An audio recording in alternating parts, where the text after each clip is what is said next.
วงพ่อประเสริฐเจริญพรอวยชัยให้ท่านสุขใจทั่วกัน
ยกมือ10 นิ้ว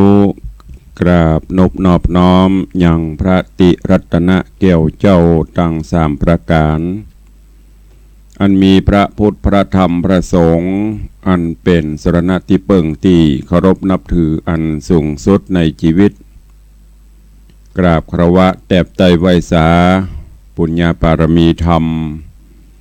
พระมหาเถรานุเถระเจ้าคณะพระสังฆาธิการจุตนจุองค์อันหมายมีพระเดชพระคุณหลวงปู่พระพรหมมงคลที่ปรึกษาเจ้าคณะภาค7เจ้าอาวาสวัดพระธาตุเจ้าสีจอมตองพระเดชพระคุณหลวงปู่พระเทพโกศลที่ปรึกษาเจ้าคณะภาค7เจ้าอาวาสวัดศรีโสดาพระอารามหลวงพระเดชพระคุณหลวงป่อท่านเจ้าคุณพระเทพโกศลพระเดชพระคุณหลวงป่อท่านเจ้าคุณพระเทพปริยัติเจ้าคณะจังหวัดเชียงใหม่เจ้าอาวาสวัด7 ยอดพระอารามหลวงและพระเดชพระคุณหลวงป่อท่านเจ้าคุณพระธรรมราชานุวัตรเจ้าคณะภาค6เจ้าอาวาสวัดพระแก้วจังหวัดเชียงราย พระมหาเถรานุเถระครูบาสังฆะเถระเจ้าภิกขุสงฆ์สามเณรจุตนจุองค์ด้วยความเคารพเจริญสุขเจริญปอนญาติโยมสาธุชนติ่นจองห้องวัดจุหนุ่มเท่าใจยิงขอน้อมต้อนรับทุกท่านเข้าสู่รายการมรดกธรรมกำเมืองต่างสถานีวิทยุวัดฝ่ายหินตำบลสุเทพอำเภอเมืองจังหวัดเชียงใหม่ส่งสัญญาณออกอากาศในระบบคลื่นความถี่ FM 104.50 เมกะเฮิรตซ์สถานีวิทยุวัดหนองกายตำบลสันปัญญางอำเภอแม่แตงจังหวัดเชียงใหม่ส่งสัญญาณออกอากาศในระบบคลื่นความถี่ FM 99.75 102.0 และ 89.25 เมกะเฮิรตซ์สถานีวิทยุพระพุทธศาสนาจังหวัดเชียงรายส่งสัญญาณออกอากาศในระบบคลื่นความถี่ FM 99.50 เมกะเฮิรตซ์สถานีวิทยุวัดป่าแดงมหาวิหารตำบลสุเทพอำเภอเมืองเชียงใหม่ส่งสัญญาณออกอากาศในระบบคลื่นความถี่ FM 92.25 เมกะเฮิรตซ์ และวิทยุชุมชนเสียงตามสายหอกระจายข่าวตามวัดตามว่าตามหมู่บ้านต่างๆตลอดจนเจริญปอนป้อออกไม่ออกศรัทธานาบุญติดตามรับฟังต่างเฟซบุ๊กต่างเว็บไซต์ต่างๆที่ญาติธรรมครูบาอาจารย์ภิกขุสามเณรได้กดแชร์กดไลค์ผ่านต่างมือถือต่างเฟซบุ๊กต่างเว็บไซต์ต่างๆเพื่อร่วมกันเผยแพร่นำธรรมคำสอนให้เปื้อนในเฟซบุ๊กให้ญาติโยมญาติธรรมได้รับฟังกันอยู่ในเวลานี้ รายการนี้ดำเนินโดยอาตมาภาพพระครูวิสิตศรีลาภรณ์เจ้าคณะตำบลป่าแดดเจ้าอาวาสวัดวังสิงห์คำตำบลป่าแดดอำเภอเมืองจังหวัดเชียงใหม่เป็นผู้ดำเนินรายการก็นำสารธรรมคำสอนปืนบ้านล้านนารายการมรดกธรรมกำเมืองมาพบมาปะกับทุกท่านเป็นประจำกูเจ้ากูแรงตั้งแต่ยามเจ้าก็6 โมงไปถึง7 โมงโดยประมาณส่วนทางเจียงไฮ้ก็ประมาณทุ่มถึง2 ทุ่มโดยประมาณปะกันวันนี้ก็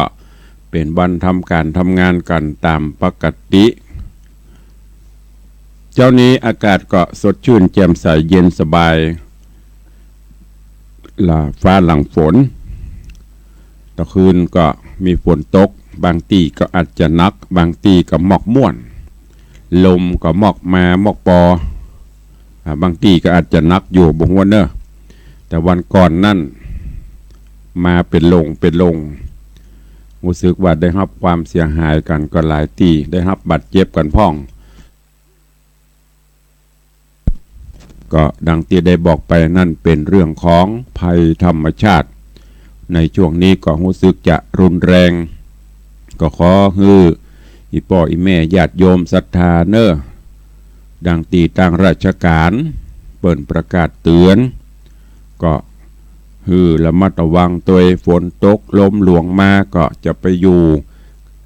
ปืนต้นไม้ใหญ่ไม้หลวงก็บ่ได้ละอันตรายไปอยู่ใกล้ป้ายโฆษณาต่างๆก็อันตรายแม้กระทั่งอยู่ในบ้านบ่เดียวก็บ่แน่นะลมมันเอาแหงเกินโยกไปก็มีพอต้นไม้ต้นตอกบิดเป็นต้น เพราะฉะนั้นก็อยู่ในตีคิดว่าปลอดภัยที่สุดเนอะจะไปห่วงอันนั้นอันนี้เนอะถ้าจะห่วงก็เก็บก่อนที่มันจะเป็นฝนเป็นลมจะไปโล่นเอาไปยามเป็นฝนเป็นลมนั่นเตื้อสังกะสีการลอนกาอย่างบ่ฮู้มันที่มันจะปัดจะปิวมาใส่อันตรายตัวเองประกอบกับ ฟ้าแมบฟ้าห้องอันตรายเนอะโดยความเป็นห่วงโดยเฉพาะพ่ออุ้มอีพ่ออีแม่เฮานั่นน่ะคำฝนตกมาอันนั้นก็ลืมเก็บอันนี้ก็ปิวหล่นไปนะอันนั้นไปห่วงชีวิตห่วงความปลอดภัยของเฮาไว้ก่อนเนอะวันนี้ก็มาฟังกันต่อในเรื่องของจำปา4 ต้นที่ได้เทศนาผ่านไป20 กว่าตอนแล้วเนอะเรื่องราวก็เข้มข้นม่วนงันสันเล่ามีประโยชน์นะมีสารคติธรรมนักฟังแล้วก็เก็บแกะก้อนไกเอาแก่นเอาสารที่เป็นสาระที่จะสามารถนำไปใช้ในการดำเนินชีวิตประจำวันเอาไปใช้กันได้ไม่ได้ห่วงได้ห้ามเนอะหันว่าอันไหนที่มันเป็นประโยชน์เข้ากับชีวิตตัวเก่าก็แนะนำไปใช้ได้ในตอนที่แล้วตอนที่21ก็มาถึงอย่างตอนที่โพธิสัตว์เจ้า สี่กุมารที่ได้ล่องลอยเหือสะเปาไปโดยองค์อมรินทร์พระอินทร์เจ้าฟ้าที่ได้แถลงเปตเป็นป่อพระขาวเพื่อที่จะนำปลาเอาถึง4ไปพบไปปะบ้านเก่าเมืองเดิมไปพบไปปะพ่อแม่ซึ่งในตอนนี้โดยเฉพาะผู้เป็นแม่ตุกอกตุกใจตีลูก เกิดมาก็ไม่ได้หันกันมีความห่วงหากืดเพราะจะได้ผู้เป็นแม่ก็จะต้องสัมผัสได้ว่าลูกเกิดออกมาคงไม่ได้เป็นหมาเหมือนอย่างที่เขาเอามาใส่หื้อจะได้ก็ต้องกึดว่าลูกจะต้องเป็นคนเพราะตอนที่เกิดมานั่นได้ยินเสียงลูกให้อยู่นางคันธรรมลาก็ เฝ้าทนุถนอม จนกระทั่งร่างกายสูบผอมเนี่ยพระอินทร์เจ้าฟ้าอยู่สวงสวรรค์ด้วยบุญญาปรมีเปิ้นก็อินดู ก็จะนำปลาลูกมาหาในระหว่างนี้กำลังอยู่ในระหว่างการเดินทางอยู่อันนี้แหละญาติโยมทั้งหลายน้ำใจของพ่อของแม่อยู่ที่ไหนจะกินจะนอนยามที่ลูกไม่ได้อยู่ตัวลูกพัดพรากไปต่างถิ่นต่างแดนก็กึดเถิงกึดเติงหากินบ่ได้นอนบ่หลับแต่ถ้าหูว่าลูกมีความสุขอยู่สุขสบายมีงานทำดีพ่อแม่ก็ชื่นอกชื่นใจมันมีน้ำจิตน้ำใจใดเล่าที่จะเต้าน้ำจิตน้ำใจของผู้บังเกิดกล่าวคือพ่อแม่ที่จะมีความฮักความเอื้ออาทรความห่วงหาอาดูลลูกบุคคลอื่นนั้นก็เพียงแต่ผิวเผินแต่พ่อแต่แม่นี่จะกินบรรณาใจกินจะนุ่งจะย่องบรรณาใจนุ่งจะย่องขอให้ลูกได้มีเกียรติมีศักดิ์มีสีให้ลูกมีหน้ามีตาเข้าสังคมได้ท่านทั้งหลายลองสังเกตพอลูกขี่รถเก๋งราคาดีๆยี่ห้อดังๆเปิดแอร์เย็นฉ่ำภายเล่าเสาะฮือป่อแม่ส่วนมากนะจะเป็นจะอั้น แต่พ่อแม่ลองพอขี่รถถีบขี้เมียงเหรอบางเตือกกระเตียวเหรอหนุ่งเสื้อหนุ่งผ้ากับปะหนับหนุ่งเสื้อหนุ่งผ้ากับบงามบดีแต่ลูกๆลองไปพอเสื้อผ้าเต็มตู้เกิบรองเท้าเต็มตู้อันนี้พ่อแม่กับเด็กเราก็ฝากไว้เนอะกับลูกๆหลานๆถ้าหากจบการศึกษามีงานทำดีแล้วคือเอาอย่างสี่กุมารเนี้ยมีความห่วงหาขึ้นฮอดขึ้นเถิงขึ้นเติงหาก็จะไปเยี่ยมไปเยือนเฮาข้างหลายก็เหมือนกันมันไปเยี่ยมไปเยือนไปพ่อไปกอยพ่อแม่พ่องประเดี๋ยวซ้ำโลกมันทันสมัยมีโทรศัพท์มีวิดีโอคอลตัวโทรศัพท์อู้กันหันหน้าหันตาตัวถ้าเปลี่ยนไปได้ก็โทรหาพ่อหาแม่พ่องสอบถามสารทุกข์สุขดิบถ้าปอจะเจียดเงินเดือนเล็กๆน้อยๆคือป่อคือแม่ได้ใจได้สอยได้กินได้ตาลก็ทำไปเนอะบัดถ้ารอจนติดเตียงโขนกันไปคือเตอะใจยังกลับมาได้ไปไหนกลับมาได้ละกินยังกลับมาได้นักฉะนั้นก็ฝากไว้ตัวเองวันนี้ก็มาฟังกันต่อเนอะจำปาสีต้นว่าเรื่องราวจักเป็นจะได้ในตอนที่แล้วปิตราชกุมารหลังจากที่โหบภาพป่าแปะยักษ์ทั้งหลายแล้วยักษ์ก็ยกยอ ยังลูกสาวตลอดจนยกบ้านยกเมืองฮื้อได้ปกครองแต่นั่นไม่ใช่เป็นวัตถุประสงค์หลักพอปกครองฮับบ้านฮับเมืองฮับปุตสมาลีลูกสาวของพญายักษ์โกติญาราชเรียบร้อยแล้วก็เอาเป็นพิธีอยู่มา2-3 วันก็กึดฮอดกึดเติงจุดประสงค์หลักที่จะต้องไปหาพ่อหาแม่ก็จะขอลาพ่อลาแม่ลาปุตสมาลีเพื่อที่จะเดินทางกันต่อไปขอเชิญทุกท่านตั้งอกตั้งใจฟังพระธรรมเทศนาปืนเมืองเหนือเรื่องจำป่าสีต้นในตอนต่อไปณโอกาสบัดนี้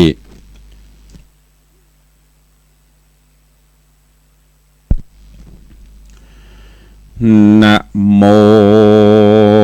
ตัสสะภะคะวะโตอะระหะโตสัมมาสัมพุทธัสสะสาธุโวฟังลาโสตุจันนาสัพพุริสะตังหลาย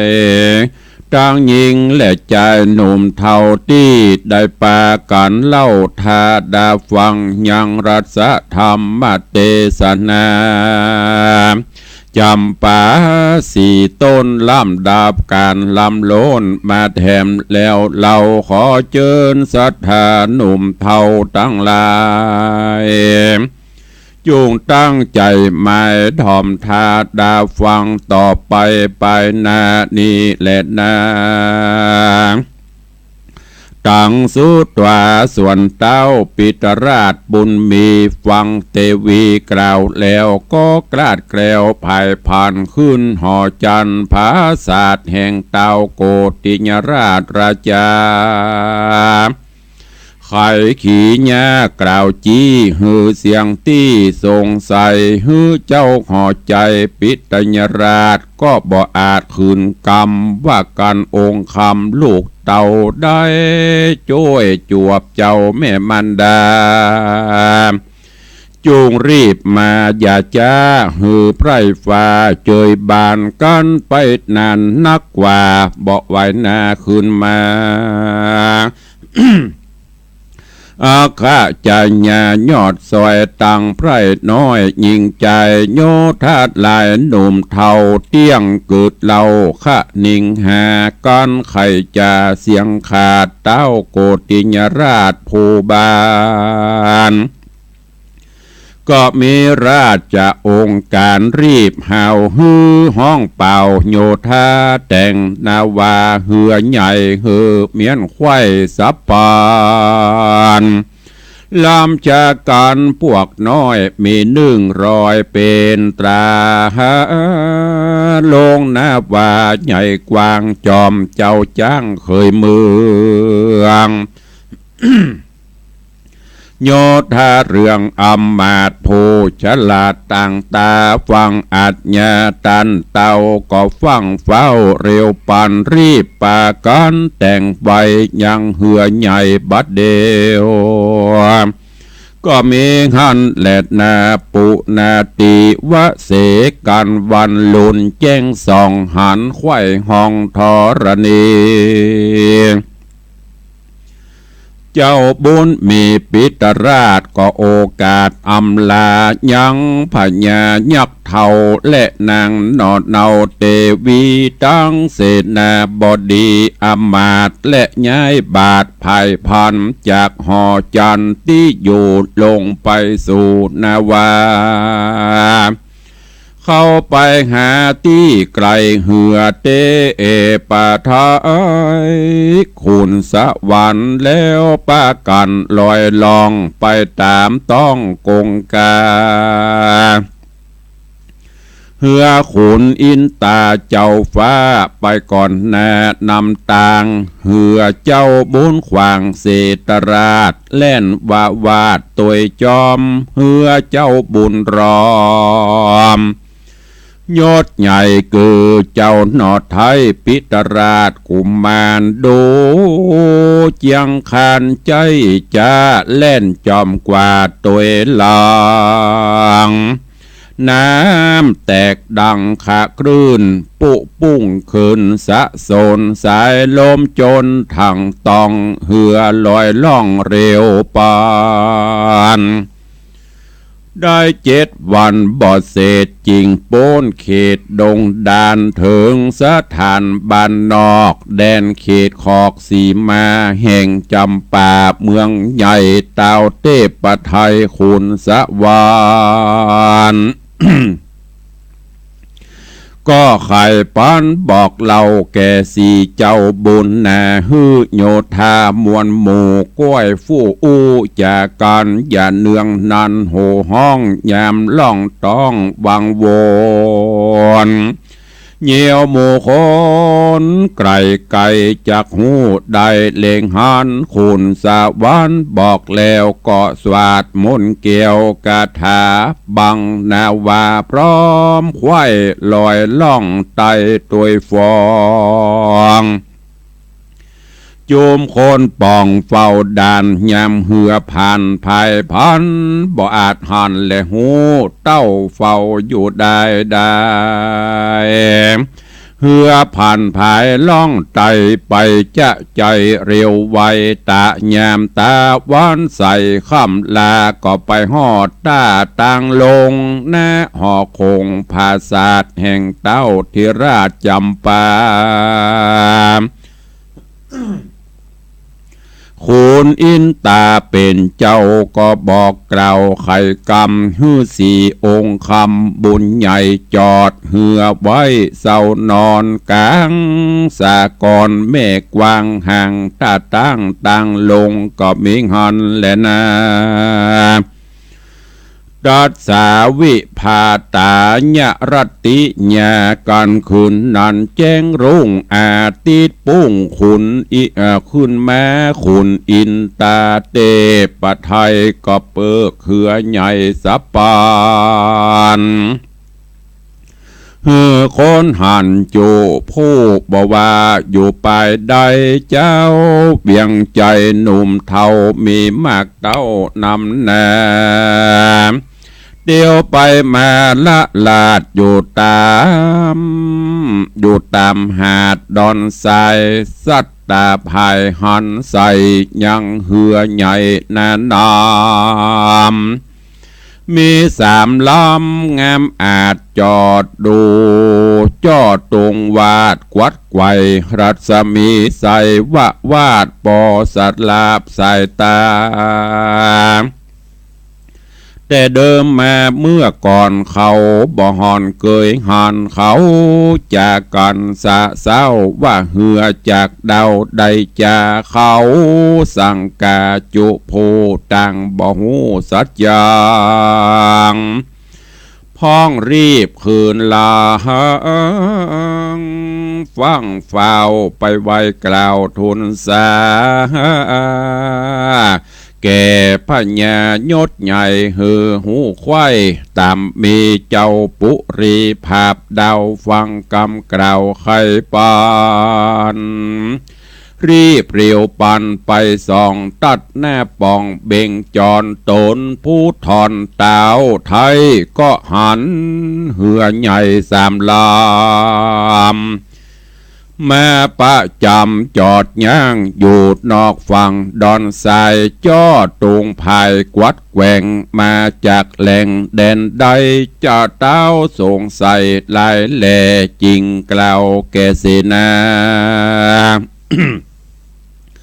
อ่านพงมาเวทเฝ้าตั้งหนุ่มเท่าแนะนำว่าเหือสามลำนานสายมาจากใต้หรือเหนือกันเป็นเหือแห่งเต้าอันอยู่ดาวแดนไกลอันมีใจกระหยาบจักมาภาพเมืองเฮาก่อนล่างเอาเหือใหญ่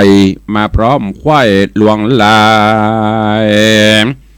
รีปนยายเป็นถอยตังใหญ่หน่อยโจดเจือกันเป็นเหือปอกกา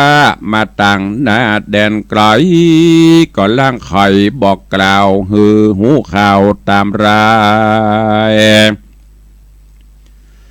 ด้านมาตาด่านเฮาใหญ่ตั้งไว้มันมาได้สันใดแดนเมืองไกลแต่โสดหลายสิบโยชน์กันนั้นนาแต่วันว่าเมื่อก่อนไผก็บ่หอนเล็งหันป้อยพดพันมาจอดตัดหน้ายอดห่อเฮามันดูเบาพระมาทหลวงบทบาทประเพณีอันเคยมีแต่ท้ายสืบไว้เมินมาดูราเสนาผู้ใหญ่อันเฮาใส่ไว้แตนตนจูงน้ำรีปนมวลหมู่ออกไปสู่กงกาล้อมนาวาเวทไว้อย่าหือใดพระหนีเข้าราวีรบภาพเกณฑ์ขนาบเตจิงเอาใจหญิงจูผู้กล้าอันอยู่ในเหือของลายเหลือเครื่องใจเงินบาทใดคำขาจุ่งโคนแม่ใส่ไว้ในเล่มใหญ่ช่างหลวงแดดเตนาตีนานาเสนาหานโยดใหญ่ฟังเต้าไทยโป่งปันเกาะเร็วปันรีบห่าวห้องเอิ้นเป่าโยธา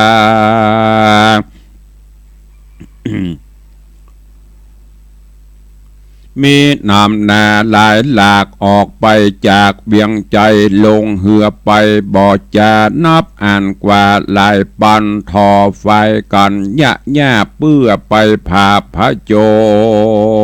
รเพื่อไปผาพาโจรฮบต่อโจรต่อตากับสีนอนลาเจียงคานก็มีหันเล่นนาส่วนเต้ามักขวานบุญกวางเป็นเจ้าจ้างเอราวันคนสามานโลกไตเรียกเต้าไทยอินตาหันโยธาน้อยใหญ่แห่งเต้าไทยจำปาลงนาวาดหลายแหล่มาเวทแผ่นาดำจิงไข่กำบอกกล่าวแก่นอแก่เจ้านอเต้าสุวรรณกุมารว่าดูราหนอผู้บานหนุ่มเนาปีแห่งเจ้าสองคนกับน้องตนผู้ลาได้ต่อต้าสงครามเพื่อลองจาม10ประสาทตามบทบาทที่เหียนมาจากตาปะสาผู้เท่าคือปรสีเจ้าตาไฟหากสมใจแต่เราสองพี่เจ้าบุญนากับการนิฐาน้องลาแปยักกลาภัยโสนบ่ใจคนโลกใดยังภาพใดบัดเดียวเฮาได้เตียวมาฮอดถึงที่จอดเมืองโคนโจมรีปนหน่อยใหญ่แม่นคนโลกใดสะเมอกันเฮาขอปั่นหือเจ้าไปต่อเขาผาโจรกับรีปนมวลหมู่อันเวทอยู่จุไปจุงพันภายอย่าจ้าออกไปต่อต้าเร็วไวหน่อจอมไตสุวรรณราชฟังโอกาสใครจะแห่งคุณอินตาเมียนแล้วใจพ่องแผ้วยินดีก็อันจุลีน้อมไว้ซึ่งเต่าไทยคุณสวรรค์แล้วภายพันบ่จะถือดาบกระสรีกันใจรีบเร็วไวพดออกยืนอยู่นอกนาวาก็มีหันและนาที่นันเสนาบดีผู้เท่าแห่งเต้าเจ้าจำปานำโยธาหน่อยใหญ่มาเวทไว้นาดำแล้วไข่กำถามเล่าว่าดูราใจหนุ่มเดาแดนไกลมึงเป็นไผต่างเตศได้ลวงเขตสีมาบ่สัญญากล่าวอูฮือได้หูตามมีน้ำเหือดีใจจะมาจอดหน้าเมืองเฮามึงดูเบาต้านเต้าโตนภาพดาวเวียงใจเต้าก็มีใจโคตรไม่จริงจากใจกูมาจังโยธาหลายหลากเบื่อมัดลากมึงไปฮื้อคนในพวกน้อยได้ฟักย่อยแต่งฟันการกึดหันต่างหอดกลัวมวยมอดวำวาย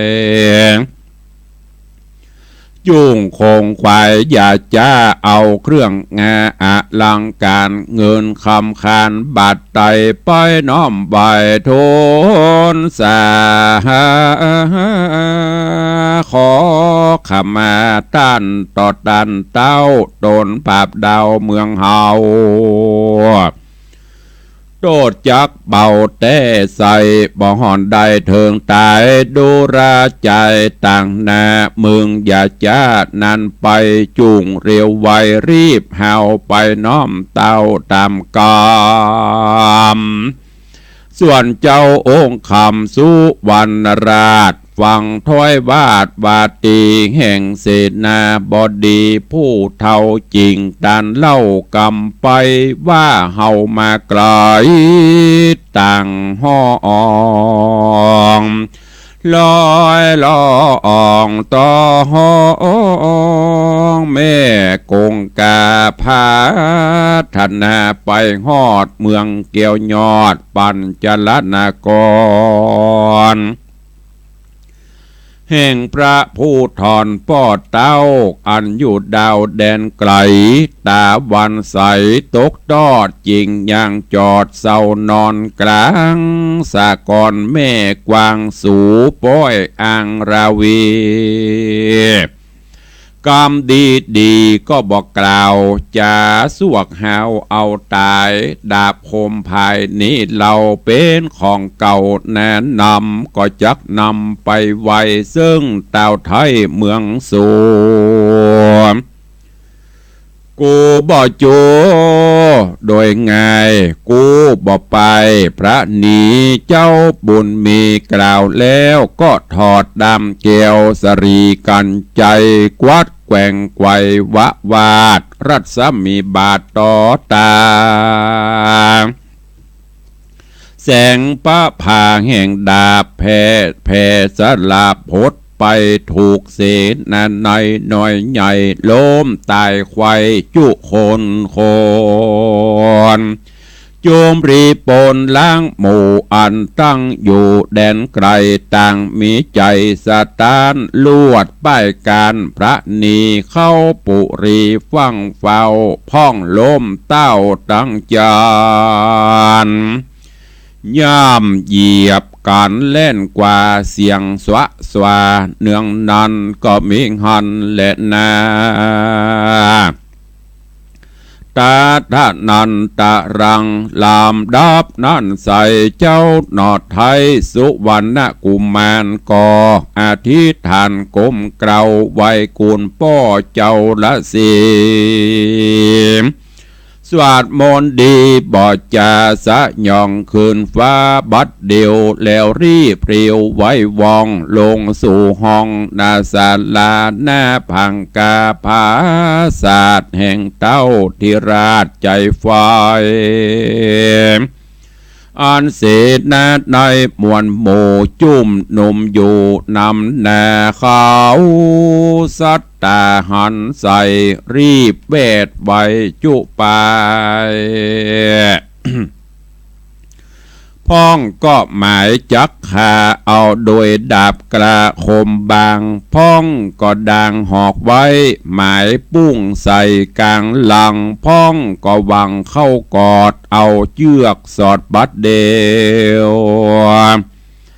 มัดรีบเร็วจักลากหือเต้าตากนอนง่ายนำไปถวายเต้าเจ้าโตนเป็นเก้าปุรีเจ้าบุญมีบอดจ้าแกว่งดาบกลาเร็วไวรัศมีใส่วะวาไปสลาบต่อจนยังรีบปนหน่อยใหญ่ตายเสียงไข่บัดเดียวก็มิงหันแลนะส่วนรีปนหลังหมู่อันตั้งอยู่แดนไกลรัศมีใสแห่งดาบบ่อสลาไปฟันเขาเล่งหันเจ้าหมู่ตายหมู่บัดเดียวก็รีบเรียวไว้วาดขึ้นภาษาห่อคำย่อมือต่ำตั้งเกลาไว้เต้าเจ้าปาลาไขขี่ญาบอกกล่าวหือหูข่าวตามมีเจ้าปุรีตั้นเต้าฟังกำกล่าวทุนสารมีอาการฮ้อนไม่เหือย้อยไข้กาญาพิจารณาสอดดันว่ามันผู้นั้นเป็นภัยเป็นสันใดนั้นใส่ฤทธิใหญ่นำนามันนั้นนาจากดาวแดนเขตาองค์ใดกวนกู้ใบไปสู่ยังที่อยู่ตัวมันพร้อมตั้งขันดอกไม้ไปน้อมใบขอขมาฮือมันขุนแน่ภายโพดงดเว้นโตดวางตาม เฮือคนนำมวลมากได้โปนจากต่างวัยยกเมืองถวายแถมเล่าฮือมันเป็นเจ้าแต่นไปเจ้าห่อใจ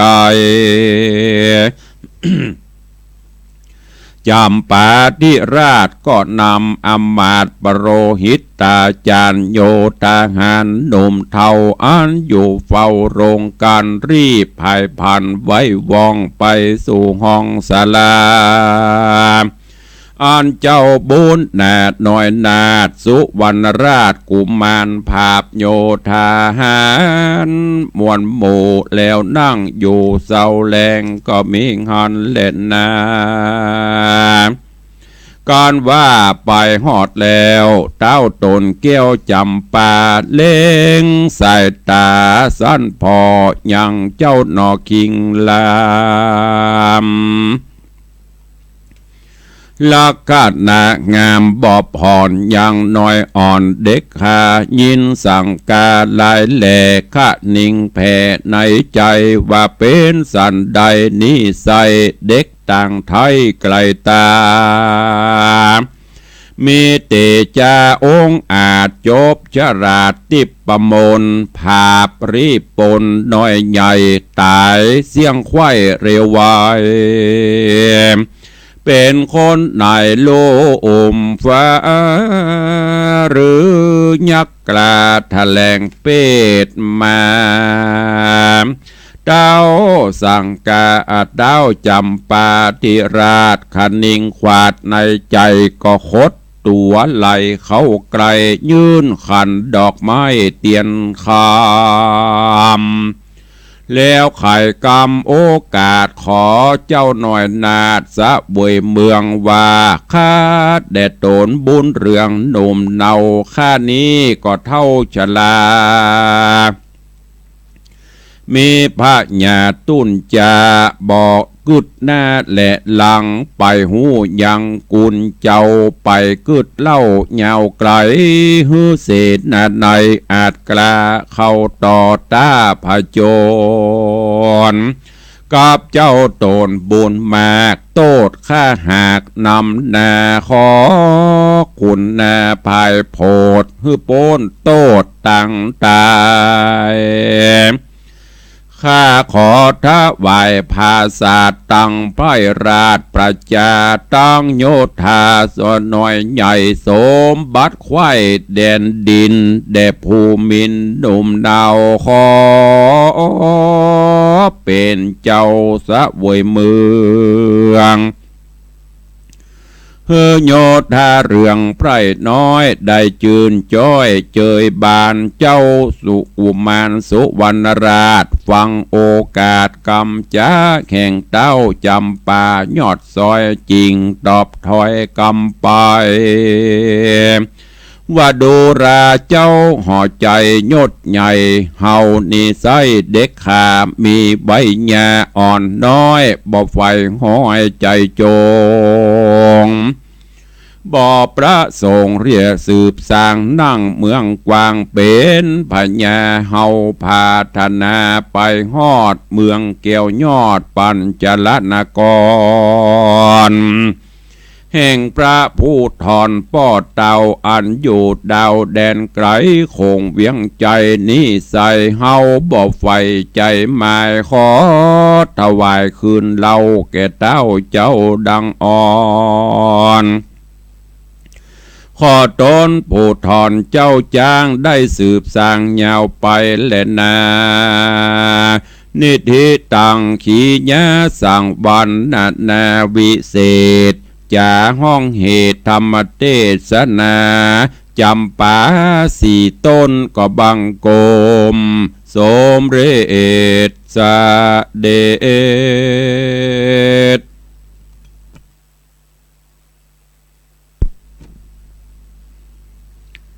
วันนี้ก็ได้ฟังพระธรรมเทศนาจำปาสี่ต้นก็จบไปแหมตอนหนึ่งซึ่งเรื่องราวในตอนนี้ต่างโพธิสัตว์เจ้าแต่ละตนถึง4 ตนหรือ4 กุมารนับตั้งแต่เศตะกุมาร ปีเก้าก็ได้รบภาพเมืองยักษ์แล้วยักษ์ก็ได้ถวายเมืองไปจากนั้นองค์อมรินทร์พระอินทร์เจ้าฟ้านำปาเดินทางต่อมาพบใส่เมืองยักษ์เมืองที่สองก็สั่งให้ปิตราชกุมารได้ออกไปสู้รบภาพจนชนะแล้วก็พญาเจ้าเมืองก็ได้ยกลูกสาวคือปุตสะมารียกบ้านยกเมืองฮือปกครองแถมพอแก่การเวลาก็นำปาลากันแล้วก็เดินทางต่อในตอนนี้มาถึงที่เมืองจำปาซึ่งขบวนเรือมาต่างน้ำใกล้จะถึงเมืององค์อมรินทร์พระอินทร์เจ้าฟ้าก็ได้สวดมนต์คาถาบทบังตาบ่ฮือภัยได้หูได้หันเตื้อจนกระทั่งมาจอดเทียบดีแล้วรุ่งอรุณวันใหม่ก็คลายมนต์ฮือคนได้หูได้หันเหือเขาก็ต่างสะดุ้งตกใจว่าไปได้จะได้มาได้จะได้ก็นำความไปกราบพญาเจ้าเมืองจำปาพญาเจ้าเมืองก็โคดว่าอย่างบ่เข้าตามตรอกออกตามประตูเลยใจเฮือเสียนาไปพอดูโลมันเป็นเฮือไผ่ที่ไหนเสียนาอำมาตย์ก็ไปพอไปกอยแล้วก็นำมากราบเรียนว่าหันเฮือจอดอยู่3 ลำพ่อพญาจำปาก็เลยใจฮือไปจัดการรบภาพไปพอมาถึงจะรบภาพกันองค์อมรินทร์พระอินทร์เจ้าฟ้าก็ได้กล่าวถึงสั่งการให้เจ้าสุวรรณบุญผายว่าประเดี๋ยวนี้ปีเก้าก็ไปสู้รบได้เมืองและปีที่2ก็ได้เมืองละตอนนี้เป็นคิวของเจ้าละสุวรรณบุญผายก็ฮับออกไปกำดาบสลีกันใจไปอู้ไปจากันต่างเสียนาอำมาตย์กับบ่ฮู้เรื่องก็เลยต้องแสดงอิทธิฤทธิ์จนบัดนี้ปราบปรามได้พญาเจ้าเมืองจำปาหันว่าคงจะเป็นผู้มีบุญกะขนาดเสนาอำมาตย์เฮามือชะกันทั้งนั้นยังเอาไปดูก็เลยเอาขันดอกไม้ดอกไม้เตียนคำไปเพื่อที่จะขอขมาแล้วก็จะได้ยกบ้านยกเมืองฮื้อเรื่องราวจักเป็นจะได้เจริญปอนญาติโยมทั้งหลายได้ติดตามรับฟังกันในตอนต่อไปเนอะในตอนนี้เกตหรือว่าคติธรรมท่านทั้งหลายไปที่ไหนไปบ้านไผเมืองใดเปิ้นว่าฮื้อเข้าถึงตี้ไปที่ไหนฮื้อบอกเจ้าตี้เนี่ยอันเนี้ยไปไหนทำบอกกล่าวก็จะมีปัญหาจะเยอะกว่าจะอู้กันหูเรื่องเพราะฉะนั้นเราจะไปบ้านก็ดีไปไหนก็ดีไปบ้านเปิ้นเมืองเปิ้นที่บ่ใจถิ่นแดนเฮาต้องบอกต้องกล่าวแม้กระทั่งเฮาจะหันพ่ออุ้ยแม่ม่อนบรรพชนเฮาเวลาไปกลางป่างาไม้เปิ้นจะพักจะจอดที่ไหนเปิ้นก็จะโยกมือไหว้หรอขออนุญาตเด้อเจ้าตีเจ้าแดนตลอดโจรเตปาอาฮักผีตายเก่าเน่าเมินกาผีสางบาลังดงกาตีปกปักรักษาขออนุญาตโป่งปันให้ข้าพระเจ้าได้จอดได้พักได้ย่างที่นี่เนอะเปิ้นก็จะอธิษฐานบอกกล่าวหรออันเนี้ยคนโบราณเปิ้นถือเข้าตามตรอกออกตามประตูเปิ้นก็จะได้ดูแลพอกวยเพราะเฮาขออนุญาตแม้กระทั่งมนุษย์เฮาก็ตามไปบ้านเปิ้นเข้าตามตรอกออกตามประตูเปิ้นไปอยู่เฮาก็ต้องเข้าถ้าเข้าไปปบก็อย่าบุกรุกเคหสถานก็จะโดนโทษโดนตันแหมะเพราะฉะนั้นสิ่งเหล่านี้แหละบรรพชนเขาเปิ้นถึงเอามาผูกเป็นธรรมะสอนเตือนจิตเตือนใจไปที่ไหนไปจะได้ก็ต้องไปบอกไปกล่าวหัวหน้าผู้เป็นเจ้าบ้านเจ้าจองผู้เป็นหัวหน้าสถานที่นั้นๆก็จะรับการต้อนรับที่ดีนี่ก็ฝากไว้กับญาติโยมศรัทธาบุญลูกหลานเนอะโดยเฉพาะปัจจุบันนี้ก็เหมือนกันนะลูกหลานตันเต้าเยาวชนคนดีทั้งหลาย ไปบ้านไปจองไปแอวหาเปื่อนหาฝูงไปถึงแต่ที่จะไปกราบไปไหว้ป่อไหว้แม่เปิ้นเมียจะโลขึ้นเฮือนลวดเข้าที่นอนปุ่นลวดเข้าในห้องปุ่นไปอุกอิกกันปุ่นจะเมื่อกับเมื่อละไปกับบลามากับบไหว้ส สุดท้ายมาก็เป็นเรื่องเป็นราวเนอะเกิดบ้านเปิ้นไอ้อย่างหายมาเปิ้นก็จะนาดโตดเฮาเพราะฉะนั้นโดยมารยาทผู้ดีไปที่ไหนแม้แต่พระสงฆ์องค์เนนพระสงฆ์องค์ข้าเจ้าเปิ้นไปวัดนั้นวัดนี้ขนาดสีเดียวกันนะเปิ้นก็ต้องไปกราบไปไหว้สมปานเจ้าวัดไปหาเจ้าอาวาสไปหาตุเจ้ารองหรือผู้มีหน้าที่ในที่นั้นๆขออนุญาตได้พักได้ยั้งได้จอดกาอันนี้เป็นแหมอันนึงก็คือมารยาทของผู้ดีแหมอันนึงก็คือหน้าที่ที่ต้องทำไปบ้านเปิ้นก็ฝากไว้กับญาติโยมทั้งหลายเนอะก่อนจบรายการในวันนี้ก็ขออนุญาตประชาสัมพันธ์ข่าวสารงานบุญกุศลให้ท่านทั้งหลายได้โมทนาสาธุได้รับทราบในช่วงนี้ก็ยังเป็นช่วงของการงานประเพณีส่งน้ำพระธาตุเจ้าเจดีย์อยู่เนอะ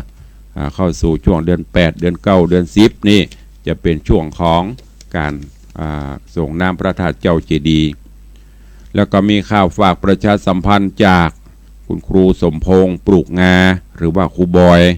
บ้านต้นเฮือดอำเภอหางดงฝากข่าวประชาสัมพันธ์เชิญชวนญาติธรรมร่วมพิธีเปิดป้ายอาคารสถานปฏิบัติธรรมเผยแพร่ศิลปะวัฒนธรรมพรหมมงคลที่บ้านต้นเฮือดหรือว่าเทพประสิทธิ์ต้นเฮือดตำบลบ้านแหวนอำเภอหางดงเนอะในวันเสาร์ที่8มิถุนายนที่จะถึงนี้แล้วก็ขอเชิญร่วมงานทำบุญครบรอบอายุวัฒนมงคลวันเกิดของพี่นานบุตรชาติคำปันเจ้าหน้าที่ผู้ดูแลสถานีวิทยุคลื่น96เมกะเฮิรตซ์ซึ่งจะมาทำบุญครบรอบวันเกิดที่วัดวังสิงคำนี้ในวันที่26ที่จะถึงนี้ก็เชิญญาติธรรมที่เป็นแฟนรายการของพี่นานเนอะมาร่วมกินร่วมทานร่วมบุญกุศลด้วยเปิ้นทางวัดวังสิงคำขอน้อมเอิ้นเชิญชวนญาติธรรมญาติโยมศรัทธานาบุญเนอะได้มาร่วมงานทำบุญปล่อยหลวงและงานทำบุญประเพณีส่งน้ำพระธาตุประเพณีใส่ขันดอก108ประจำปีในวันที่29-30มิถุนายนคือเดือนหน้านี้ปลายเดือนแล้วก็บ่ายไปถึงวันที่1กรกฎาคมตัว3วัน3คืนเนอะเจริญปอนญาติโยมไปห่วมโมทนาสาธุโดยการเนอะที่วัดวังสิงคำเราจะได้กินในตานหลวงศาลาที่เราช่วยกันบริจาคคนละเล็กละน้อยนักพ่องน้อยพ่องก็จะได้ช่วยกันขออนุโมทนาบุญขอบคุณเจ้าภาพเจ้าสถานเนอะอันมีโยมแม่รันจวนบ้านปัดติ้วโดยสเก็ตร่วมเป็นเจ้าภาพสังฆทานหัววัด2ชุด600 บาทโยมแม่วันดีล่าสกุลปากตางเจริญแม่แตงปากตางแม่แตงร่วมโมทนาบุญอย่างมาเจ้าตะเลเจ้าจีเจริญปอนฮัลโหลว่าได้แม่กำลังอันประกาศแม่มียายกะอ๋อโทรศัพท์มันจะจ้าไปหน่อยกำลังประกาศรายชื่ออยู่เนอะขอบคุณนะแม่เนอะขอบคุณกับแม่อวยหม่อนสุใจแก้วโยมธนวัฒน์โยมทัศพิชาสุสิงคำเนอะร่วมเป็นเจ้าภาพสังฆทานชุดใหญ่4ชุดชุดน้อยแฮม5ชุดเป็นเงิน9,500 บาทขอบคุณทุกท่านตัวแล้วที่ญาติโยมศรัทธาเฮาโมทนาสาธุด้วยกันตะวานี้เป็นบุญบารมีที่ต่างโยมแม่ปราณีล้านโยมแม่ปราณีประดิษฐ์สุวรรณโยมปีเมธาวรีพิชยาพรพงษ์ร้านดำรงที่เปิ่นขายใส่อั่วจินทอดใส่น้ำพริกอย่างที่กาดหลวงตะวานี้โยมแม่ปราณีประดิษฐ์สุวรรณพร้อมลูกหลานตันเต้าก็ได้นำเอาทองคำแท่งน้ำหนัก20 บาท เป็นเงินมูลค่า400,000 บาทเอามาร่วมถวายตาลสมทบหล่อพระเจ้าทองคำที่เราจะได้ดำเนินการหล่อต่างวัดก็ขออนุโมทนาบุญขอบคุณเนอะกับโยมแม่ปราณีประดิษฐ์สุวรรณโยมปีเมธาวรีพิชยาพรพงษ์พร้อมลูกหลานตันเต้ากูคู่กูคนได้นำทองคำน้ำหนัก20 บาท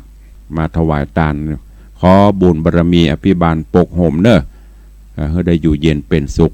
ทองคำเฮาโอ้ใกล้จะเป็นประสบความสำเร็จเนอะเหลือแถมประมาณสัก30 บาทก็จะได้หล่อละตอนนี้ได้ประมาณ70 ปลาย80แล้วเนอะตึงตะวาก็ขอขอบคุณตัวถ้ารายการวันนี้ใครจะรายงานผลใครจะอู้จะเอ่ยหรือร่วมบุญสังฆทานงานป่วยหลวงตัวเข้ามาได้เนอะโดยเฉพาะสังฆทานที่จะถวายพระเจ้าพระสงฆ์ก็นักอยู่ขอต้องการแรงน้ำจิตน้ำใจจากญาติโยมชุดใหญ่ชุดละ 2,000 บาทชุดกลางชุดละ 1,000 บาทแล้วก็สังฆทานชุดน้อย300 บาทเนอะเอิญจวนทุกท่านใครจะอู้จะเอ่ยรายงานตัวในเจ้าวันนี้เข้ามาเนอะ0817836540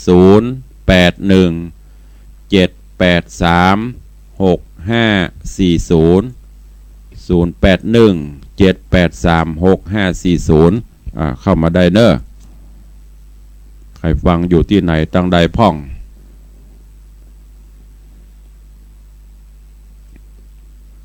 ช่วงมาเจ้า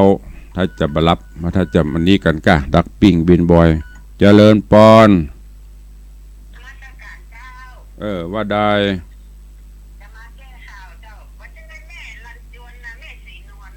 แม่สีนวลรันจวนถูกต้องแล้วหรอ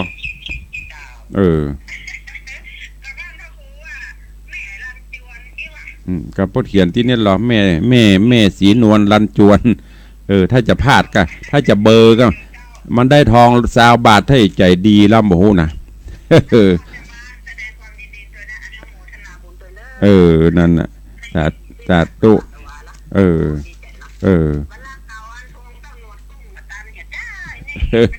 ค้างแหมประมาณ30เข้าใจช่วยกันเด้อสาธุว่าสาธุเนอจะเลิญปอนแม่สีนวลรันจวนปะติ้วขอบคุณอนุโมทนาบุญโทรศัพท์เข้ามาร่วมรายการใครอยู่มิตรรักแฟนรายการมรดกธรรมกำเมืองยามเจ้าโทรศัพท์เข้ามาเจริญปอนว่า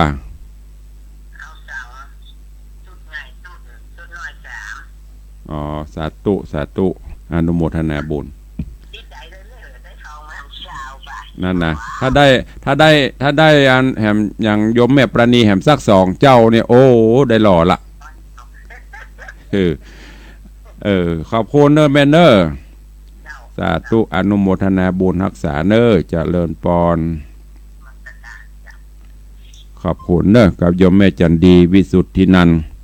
ก็คล้ายๆเป็นแม่บุญธรรมท่านหนึ่งเหมือนกันนี่กับมีกินมีตาลได้กินได้ตาลได้กินอย่างล้ำๆดีๆก็เอามาตาลส่งลูกเจดีแม่ครัวปุ่นเอามาตาลตัวงานวัดมีก็มาห่วมตลอดเปิ้นก็เอาเป็นลูกตุตัวเตอะเปิ้นก็มีลูกตุตัวอยู่กรุงเทพปุ่นก็ได้มากินห่วมตาลเติงด้วยบุญบารมีวันนี้เป็นเจ้าภาพสังฆทานชุดใหญ่1 ชุดน้อยแหม3 ชุด2,903 ปันนี่เด้อบลดนะ บวกอยู่เอาแล้วเนาะวันนี้เวลาหมดเวลามันตึงโมยันเนาะขึ้นเฮานี่ขนาด4-5ขึ้นมันตึงมี4-5 คนเด้อถ้าเป็น96โล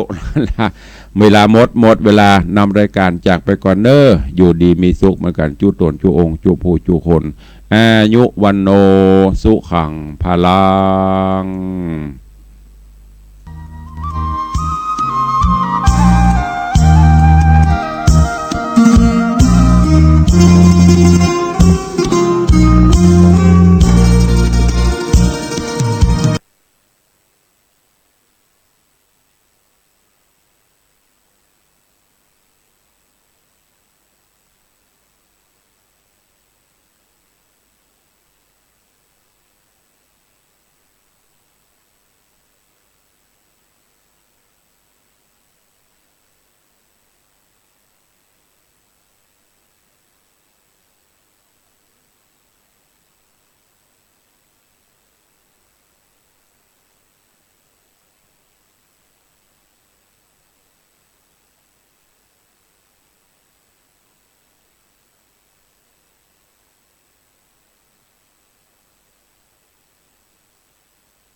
พบว่า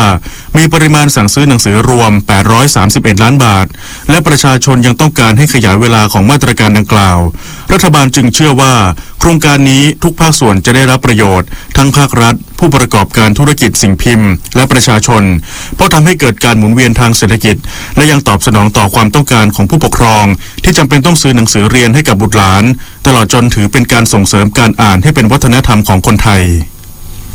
เลขาธิการคณะกรรมการนโยบายเขตพัฒนาพิเศษภาคตะวันออกเปิดเผย5โครงการโครงสร้างพื้นฐานใน EEC มีความคืบหน้าต่อเนื่องล่าสุดเตรียมนำโครงการรถไฟความเร็วสูงเชื่อม3สนามบินเข้าที่ประชุมคณะรัฐมนตรีพิจารณาในวันที่28พฤษภาคมนี้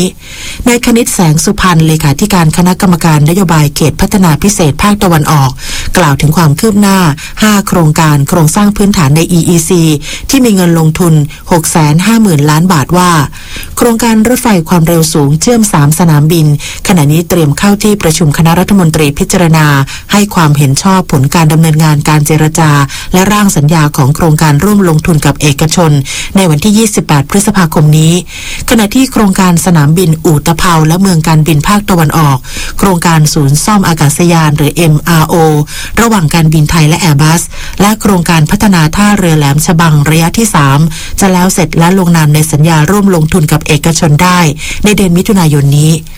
ส่วนโครงการพัฒนาท่าเรืออุตสาหกรรมมาบตาพุธระยะที่3ช่วงที่1คาดว่าการประชุมคณะกรรมการนโยบายเขตพัฒนาพิเศษภาคตะวันออกในวันที่27พฤษภาคมนี้จะมีการพิจารณาผลการเจรจาต่อรองผลประโยชน์ที่รัฐบาลจะได้รับหลังจากการประชุมคณะรัฐมนตรีเมื่อวันอังคารให้กลับไปพิจารณาปรับปรุงเงื่อนไขในโครงการก่อนนำเสนอคณะรัฐมนตรีอีกครั้ง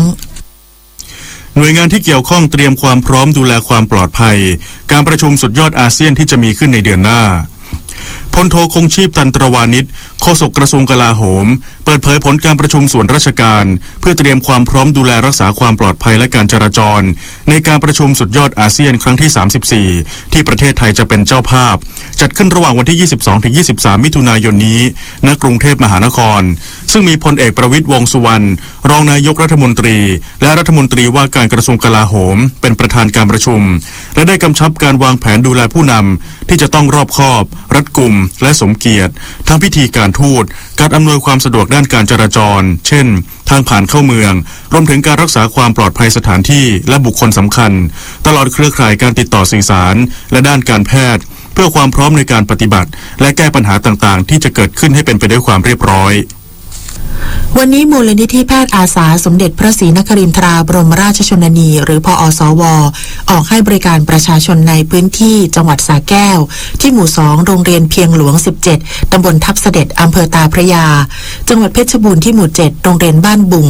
ตำบลท่าอีบุญอำเภอหล่มสักจังหวัดราชบุรีที่หมู่5เรือนจำกลางเขาบินตำบลน้ำพุอำเภอเมืองจังหวัดตราดที่หมู่7บ้านวังตาสังตำบลคลองใหญ่อำเภอแหลมงอบจังหวัดเพชรบุรีที่หมู่7โรงเรียนบ้านปากรัฐตำบลยางน้ำกลัดใต้อำเภอหนองย่าปล่องจังหวัดสกลนครที่หมู่9ตำบลบึงทวายอำเภอเต่างอยจังหวัดศรีสะเกษที่หมู่4บ้านหนองบักโทนตำบลท่าคล้ออำเภอเบญจลักษณ์และจังหวัดตรังที่หมู่7โรงเรียนบ้านลิพังตำบลลิพังอำเภอปะเหลียน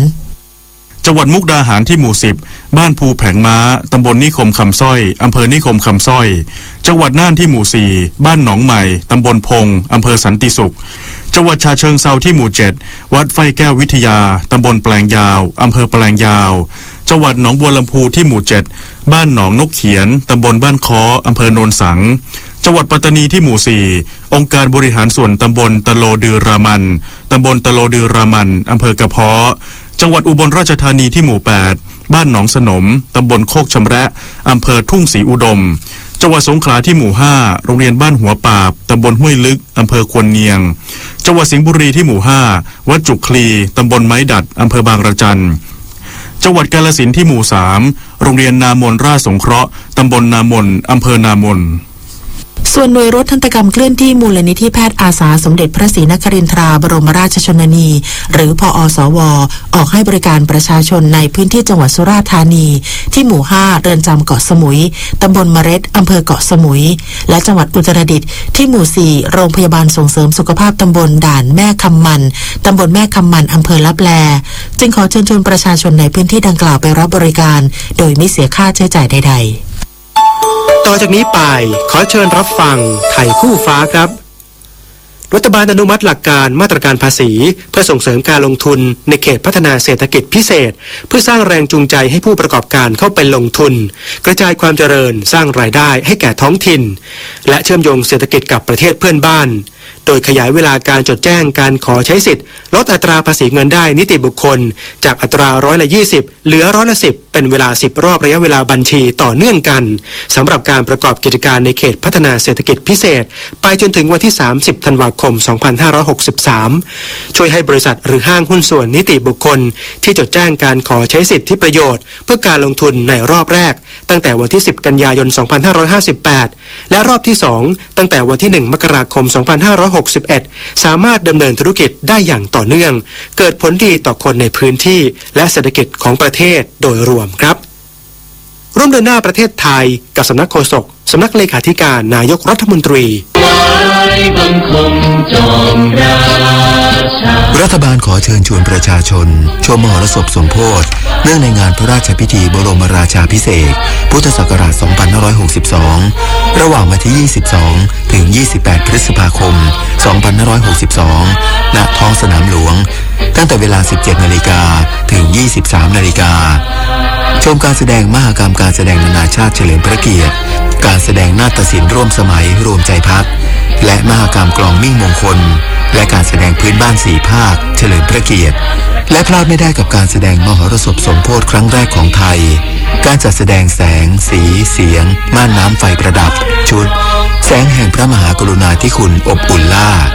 ประดับไฟ LED ต่างๆนับหมื่นดวงจัดเป็นสวนดอกไม้และต้นไม้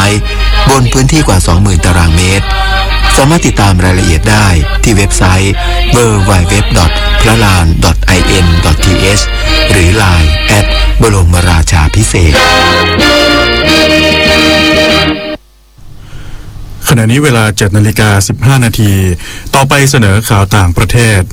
สำนักข่าวต่างประเทศจีนรายงานว่าประธานาธิบดีสีจิ้นผิงผู้นำจีนกล่าวระหว่างการลงพื้นที่มณฑลเจียงซีเมื่อวันจันทร์ที่ผ่านมาว่าสถานการณ์ของประเทศเวลานี้เปรียบเหมือนการกลับสู่จุดเริ่มต้นของการเดินทัพไกลของกองทัพแดงแห่งพรรคคอมมิวนิสต์จีนภายใต้การนำของประธานเหมาเจ๋อตุงช่วงสงครามกลางเมืองของจีนอีกครั้งซึ่งตอนนี้จีนกำลังเริ่มต้นการเดินทัพไกลครั้งใหม่ถึงแม้ว่าการปราศัยดังกล่าวประธานาธิบดีสีไม่ได้กล่าวอ้างถึงสงครามการค้ากับสหรัฐหรือข้อพิพาทกรณีบริษัทหัวเว่ยแต่ผู้เชี่ยวชาญระบุว่าผู้นำจีนกำลังส่งสัญญาณอย่างชัดเจนว่าจีนพร้อมที่จะรับมือข้อพิพาททางการค้าระหว่างสหรัฐกับจีนในระยะยาวขณะที่นายกุยเตียนไก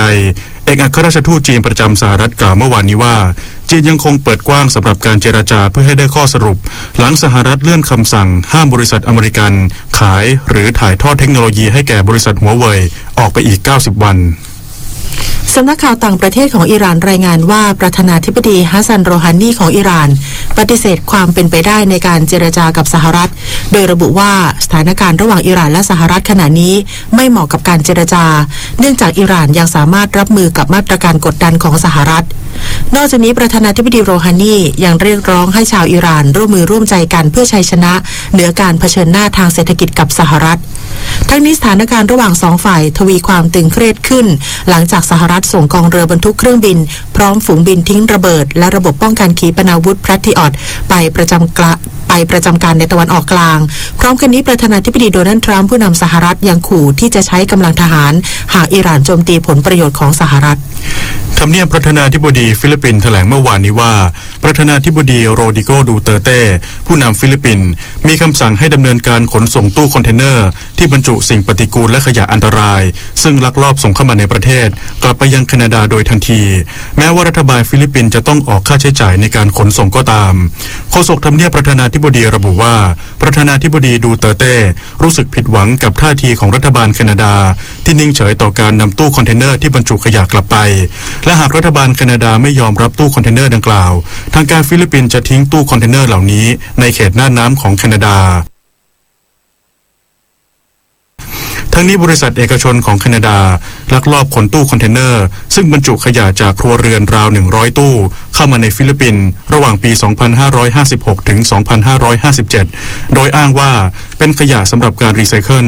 ซึ่งเป็นการกระทำที่ละเมิดอนุสัญญาระหว่างประเทศ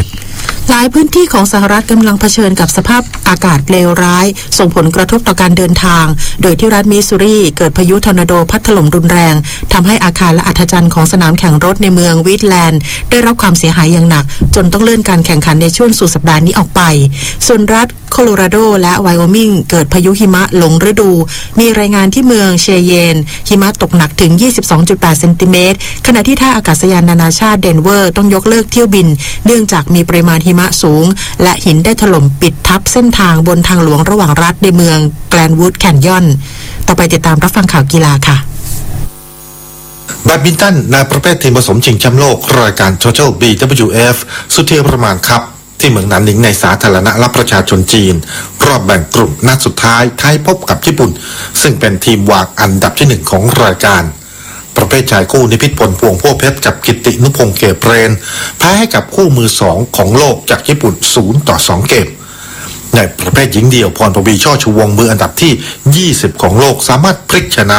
อากาเนะยามากุชิมือ4ของโลกจากญี่ปุ่น2-1 เกมทำให้เสมอกัน1-1 คู่ในประเภทชายเดี่ยวสิทธิคมธรรมสินมือ25ของโลกแพ้เคนโตะโมโมตะมือ1ของโลก0-2 เกมในประเภทหญิงคู่จงกลพันธ์กิติธารากูลกับพระวินดาประจงใจคู่มืออันดับที่9ของโลกแพ้ให้กับคู่มือ4ของโลกจากญี่ปุ่น0-2 เกมทำให้ทีมญี่ปุ่นนำห่างเป็น3-1 คู่และปิดท้ายด้วยการแข่งขันในประเภทคู่ผสมเดชาพล ภัววรานุเคราะห์กับสาวิตรีอมิตรพ่ายแพ้คู่มือ3ของโลกจากญี่ปุ่น0-2 เกมทำให้ญี่ปุ่นชนะไทย4-1 คู่เป็นแชมป์ของกลุ่มที่1ส่วนไทยเป็นรองแชมป์ผ่านเข้าสู่รอบก่อนรองชนะเลิศซึ่งผลการจับสลากทีมไทยจะพบกับเกาหลีใต้และจะแข่งขันกันในวันนี้เวลา 17 นาฬิกาวอลเลย์บอลหญิงในรายการเนชั่นลีกสัปดาห์แรกที่ประเทศโปแลนด์ทีมวอลเลย์บอลหญิงของไทยลงสนามนัดที่2แพ้อิตาลี0-3 เซตด้วยคะแนน 13-25 17-25 และ 24-26สำหรับการแข่งขันนัดต่อไปจะต้องพบกับเจ้าภาพโปแลนด์ในช่วงดึกของคืนวันนี้ตามที่สมาคมกีฬาจักรยานแห่งประเทศไทยจะจัดการแข่งขันจักรยานทางไกลสตรีนานาชาติรายการทัวร์ออฟตราดชิงถ้วยพระราชทานพระบาทสมเด็จพระวชิรเกล้าเจ้าอยู่หัวและสมเด็จพระเจ้าลูกเธอเจ้าฟ้าพัชรกิติยาภาระหว่างวันที่ 24-26 พฤษภาคมเส้นทางภายในจังหวัดตราดล่าสุดพลเอกเดชาเหมกศรีนายกสมาคมกีฬาจักรยานแห่งประเทศไทยกล่าวว่าทีมไทยมีความพร้อมอย่างเต็มที่และฝึกซ้อมอย่างหนักไม่มีปัญหาเรื่องอาการบาดเจ็บและมีทีมที่เข้าร่วมการแข่งขัน11ทีมขณะที่นายประเสริฐลือชาธนานนท์ผู้ว่าราชการจังหวัดตราดกล่าวว่าขณะที่จังหวัดตราดพร้อมทุกอย่างแล้วทั้งเรื่องของเส้นทางการแข่งขันการรักษาความปลอดภัยการดูแลต้อนรับจังหวัดตราดต้องมีการเตรียมความพร้อมให้ดีที่สุดเพราะในปีหน้าตราดจะเป็นเจ้าภาพจัดการแข่งขันกีฬาเยาวชนแห่งชาติครั้งที่36ระหว่างวันที่19ถึง29มีนาคม2563สมภพจันทร์ฝากสถานีวิทยุกระจายเสียงแห่งประเทศไทยรายงานครับ ต่อไปรับฟังพยากรณ์อากาศค่ะกรมอุตุนิยมวิทยารายงานลักษณะอากาศทั่วไปประเทศไทยยังคงมีฝนฟ้าคะนองต่อเนื่องกับมีลมกระโชกแรงและมีฝนตกหนักบางแห่งในภาคเหนือภาคตะวันออกเฉียงเหนือภาคกลางภาคตะวันออกและภาคใต้ขอให้ประชาชนบริเวณดังกล่าวระวังอันตรายจากฝนฟ้าคะนองและลมกระโชกแรงโดยหลีกเลี่ยงการอยู่ในที่โล่งแจ้งใต้ต้นไม้ใหญ่บ้านเรือนที่ไม่แข็งแรงรวมถึงอันตรายจากฟ้าผ่าสำหรับเกษตรกรควรเตรียมการป้องกันและระวังความเสียหายที่จะเกิดต่อผลผลิตทางการเกษตรไว้ด้วย สำหรับทะเลอันดามันมีคลื่นสูง 1-2 เมตรบริเวณที่มีฝนฟ้าคะนองคลื่นสูงมากกว่า2 เมตรขอให้ชาวเรือบริเวณทะเลอันดามันเดินเรือด้วยความระมัดระวังลักษณะสำคัญทางอุตุนิยมวิทยามรสุมตะวันตกเฉียงใต้พัดปกคลุมทะเลอันดามันและประเทศไทย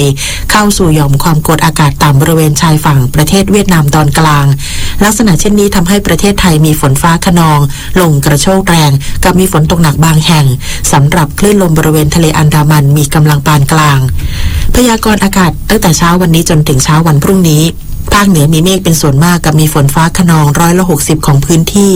กับมีลมกระโชกแรงและมีฝนตกหนักบางแห่งบริเวณจังหวัดแม่ฮ่องสอนเชียงใหม่ลำพูนลำปางเชียงรายแพร่สุโขทัยกำแพงเพชรและตากภาคตะวันออกเฉียงเหนือมีเมฆมากกับมีฝนฟ้าคะนอง60%ของพื้นที่ส่วนมากบริเวณจังหวัดเลยหนองบัวลำพูอุดรธานีหนองคายบึงกาฬนครพนมสกลนครมุกดาหารกาฬสินธุ์ขอนแก่นชัยภูมินครราชสีมาและบุรีรัมย์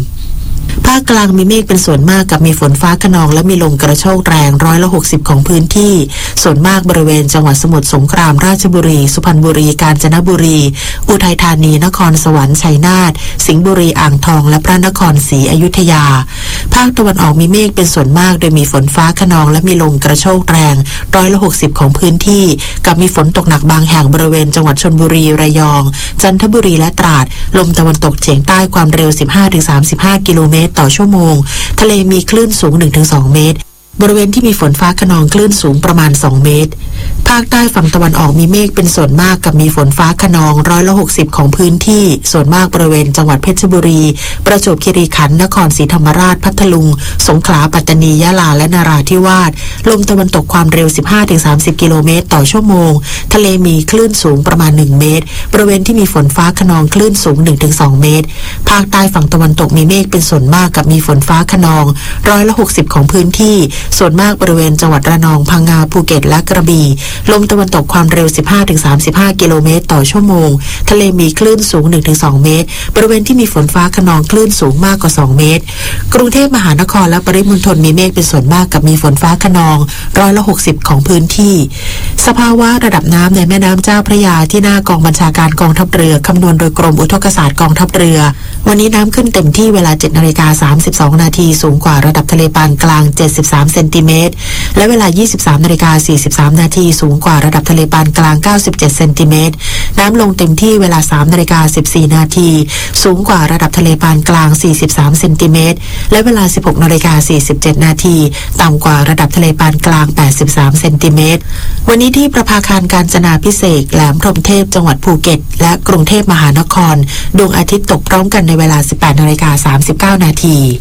ขณะที่เมื่อวานนี้กรมฝนหลวงและการบินเกษตรได้ขึ้นบินปฏิบัติการฝนหลวงจำนวน7หน่วยปฏิบัติการทำให้มีฝนตกบริเวณพื้นที่การเกษตรพื้นที่ประสบภัยแล้งพื้นที่เสี่ยงต่อการขาดแคลนน้ำอุปโภคบริโภคของจังหวัดเชียงใหม่ตากนครราชสีมาอุทัยธานีนครสวรรค์อ่างทองสิงห์บุรีสุพรรณบุรีกาญจนบุรีจันทบุรีเพชรบุรีและราชบุรีรวมถึงเพิ่มปริมาณน้ำเก็บกักบริเวณพื้นที่ลุ่มรับน้ำเขื่อนแม่กวงอุดมธาราเขื่อนลำมูลบนเขื่อนลำแชะอ่างเก็บน้ำทับเสลาอ่างเก็บน้ำห้วยขุนแก้วอ่างเก็บน้ำกระเสียวอ่างเก็บน้ำห้วยสำนักไม้เต็งอำเภอเมืองราชบุรีและอ่างเก็บน้ำขนาดเล็กอำเภอปากท่อจังหวัดราชบุรีและช่วงนี้เชิญรับฟัง1 นาทีกับกปทครับผู้ขับรถยนต์ทุกคนควรต้องมีทักษะในการควบคุมรถในสถานการณ์ฉุกเฉินอย่างปลอดภัยนะคะโดยก่อนอื่นต้องตรวจสอบสภาพรถก่อนการใช้งานทุกครั้งเพื่อให้รู้ว่าสภาพรถเป็นอย่างไรเมื่อขึ้นรถแล้วต้องคาดเข็มขัดนิรภัยทุกครั้งเพราะหากเกิดเหตุการณ์ฉุกเฉินจะได้สามารถใช้สมรรถนะของรถได้อย่างเต็มที่ค่ะอย่างเช่นกรณีสัตว์วิ่งตัดหน้ารถสิ่งที่ควรพิจารณาก่อนการตัดสินใจก็คือความเร็วที่วิ่งมาในขณะนั้นรวมทั้งสถานการณ์ในตอนนั้นว่าเป็นอย่างไรอย่างเช่นฝนตกหรืออยู่ในเขตชุมชนหรือไม่ถ้าวิ่งมาด้วยความเร็วสูงแต่ช่วงนั้นไม่มีรถสวนถนนแห้งการตัดสินใจก็ควรใช้วิธีการเบรกแต่ถ้าชะลอไม่ทันอาจจำเป็นต้องตัดสินใจชนเพื่อไม่ให้รถเสียหลักจนเกิดอุบัติเหตุร้ายแรงนะคะผู้ประสงค์ขอรับใบอนุญาตขับรถยนต์ศึกษาข้อมูลการขับขี่ที่ปลอดภัยเพื่อเตรียมตัวสอบที่ www.dlt.go.th ด้วยความปรารถนาดีจากกรมประชาสัมพันธ์และกองทุนเพื่อความปลอดภัยในการใช้รถใช้ถนนกรมการขนส่งทางบกค่ะพาณิชย์ใกล้ชิดประชาชนใก ระทรวงพาณิชย์โดยสำนักงานพาณิชย์จังหวัดปัตตานีเดินหน้าส่งเสริมสินค้าข้าวเกรียบปลาบ้านดาโตะตำบลแหลมโพอำเภอยะริ่งจังหวัดปัตตานีซึ่งชาวบ้านได้รวมตัวเป็นกลุ่มวิสาหกิจชุมชนผลิตข้าวเกรียบปลาจนกลายเป็นสินค้าที่มีชื่อเสียงของพื้นที่นี้ครับทั้งนี้ทางพาณิชย์จังหวัดปัตตานีได้เข้าไปแนะแนวทางการผลิตสินค้าใหม่ๆการพัฒนาบรรจุภัณฑ์และการขยายช่องทางการตลาดแก่ชาวบ้านจนทำให้ทุกวันนี้มีการผลิตข้าวเกรียบปลาหลายรูปแบบและหลายรสชาติมากขึ้นพร้อมกับมีบรรจุภัณฑ์ที่ทันสมัยและมีโอกาสเปิดตัวสินค้าในพื้นที่ต่างๆครับและที่ต้องถือว่าเป็นทีเด็ดก็คือน้ำจิ้มที่แถมไปพร้อมกับข้าวเกรียบปลานั้นขึ้นชื่อลือชาถึงรสชาติความอร่อยจัดจ้านจนต้องมีการต่อยอดทำเป็นน้ำจิ้มบรรจุขวดออกมาจำหน่ายและกลายเป็นผลิตภัณฑ์ใหม่ขายดิบขายดีของที่นี่และอนาคตยังมีแผนที่จะส่งเสริมเป็นสินค้าฮาลาลด้วยการดำเนินการทั้งหมดนี้ได้จุดประกายและสร้างความมั่นใจให้กับชาวบ้านที่จะเดินหน้าพัฒนาสินค้าต่อไปเพื่อสร้างรายได้เข้าสู่พื้นที่และนำมาซึ่งความเป็นอยู่ที่ดีขึ้นอย่างยั่งยืนครับรู้รักภาษาไทยโดยความร่วมมือของสำนักงานราชบัณฑิตยสภาและกรมประชาสัมพันธ์วันนี้เสนอคำว่าลั่นถันคำว่าลั่นถันเขียนลอลิงไม่หันอากาศไม้เอกนอนหนูทอถุงไม้หันอากาศนอนหนูลั่นถันเป็นคำภาษาจีนฮกเกี้ยนลั่นแปลว่าสับสนโอลหม่านวุ่นวายส่วนถันแปลว่ากระโดดโลดเต้นเดิมลั่นถันเป็นชื่องิ้วประเภทหนึ่งซึ่งเล่นกันแพร่หลายในแถบตะวันออกของมณฑลกวางตุ้งและทางใต้ของมณฑลฮกเกี้ยนในช่วงปลายราชวงศ์หมิงต่อกับต้นราชวงศ์ชิงไทยเรียกว่างิ้วลั่นถันเป็นงิ้วที่เมื่อถึงฉากต่อสู้ตัวงิ้วก็กระโดดฟาดฟันกันจนดูสับสนโอลหม่านไปทั่วทั้งเวทีต่อมาไทยได้นำทำนองเพลงประกอบงิ้วลั่นถันมาประดิษฐ์เป็นเพลงไทยสำเนียงจีนประเภทเพลงเถาเรียกว่าเพลงลั่นถันภายหลังแต่งขยายเป็นเพลงเถา3ชั้นเรียกว่าเพลงจีนลั่นถันผู้มีคำถามการใช้ภาษาไทยสอบถามได้ที่ www.royin.go.th เราจะสืบสารรักษาและต่อยอดและครองแผ่นดินโดยธรรมเพื่อประโยชน์สุขแห่งอาณาราษฎรตลอดไปท่านกำลังติดตามรับฟังสถานีวิทยุกระจายเสียงพระพุทธศาสนาแห่งชาติและสังคมคลื่นเพื่อการศึกษาพระพุทธศาสนาและวัฒนธรรมระบบ FM 104.5 เมกะเฮิรตซ์รายการต่อไปเป็นรายการธรรมะเพื่อประชาชนดำเนินรายการโดยพระครูธีระสุตพจน์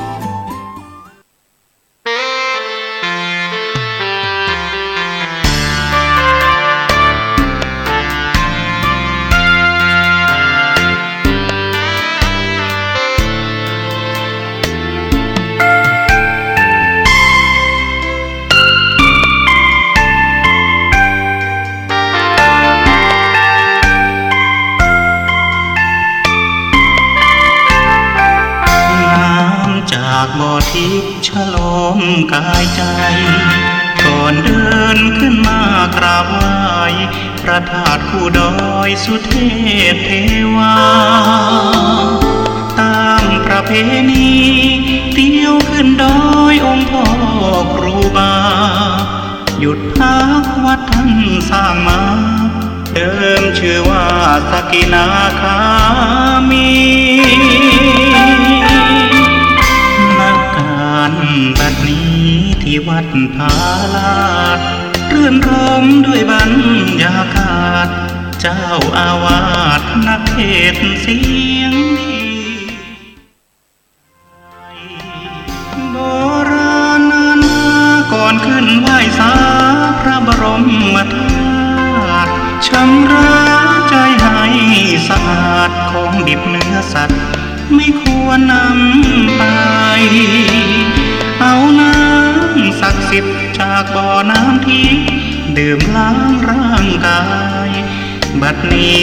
บ่อน้ำคงใสใครมีโรคภัยเชิญได้ดื่มกิน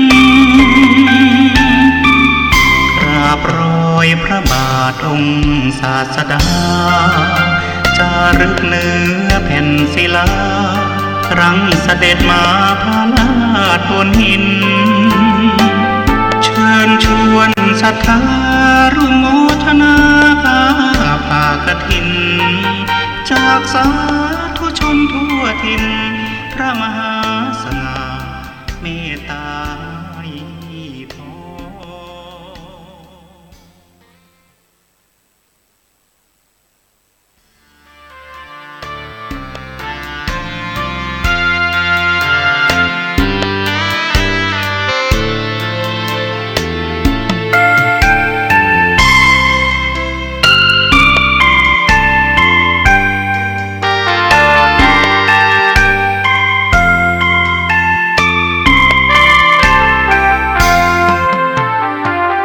โบราณนานมาก่อนขึ้นไหว้สาพระบรมธาตุชำระใจให้สะอาดของดิบเนื้อสัตว์ไม่ควรนำไปเอาน้ำศักดิ์สิทธิ์จากบ่อน้ำทิพย์ดื่มล้างร่างกายบัดนี้บ่อน้ำคงใสใครมีโรคภัยเชิญได้ดื่มกินกราบรอยพระบาทองค์ศาสดาจารึกเนื้อแผ่นศิลาครั้งเสด็จมาพาลาดบนหินเชิญชวนศรัทธาร่วมโมทนาผ้ากฐินจากสาธุชนทั่วถิ่น